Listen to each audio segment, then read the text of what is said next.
तो इस मामले में लगातार खेसारी लाल यादव से पीछे और पिछड़ते हुए हमेशा पवन सिंह दिखाई देते हैं और हमेशा खेसारी लाल यादव आगे दिखाई देते हैं। आखिर वो कौन सा मामला है, आइए उसके बारे में बात करेंगे।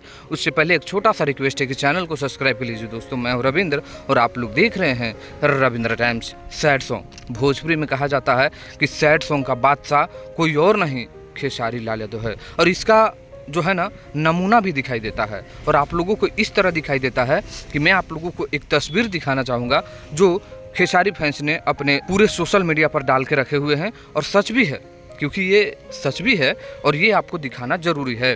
दोस्तों, पवन सिंह को आवाज़ों का जादूगर कहते हैं। आवाज़ में जादू अगर किसी का है तो पवन सिंह का है, लेकिन लोग किसी को सुनते हैं उसी को बड़ा मानते हैं। ये आप लोग लिख के ले लीजिए।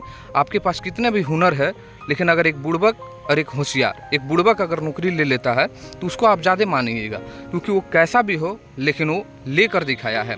वैसे समझिए कि अगर खेसारी लाल यादव को अगर कोई सोचते हैं कि उनको गायक नहीं आता है, पवन सिंह को ही आता है, तो आप लोग गलत है। देखिए यहाँ पर पूरे सैड सॉन्ग सब लगभग 9 सॉन्ग सैड सॉन्ग का 9 सॉन्ग ऐसा है जहां पर खेसारी लाल यादव 100 मिलियन क्लब में शामिल हो चुके हैं, जो अब तक भोजपुरी में कोई भी नहीं है।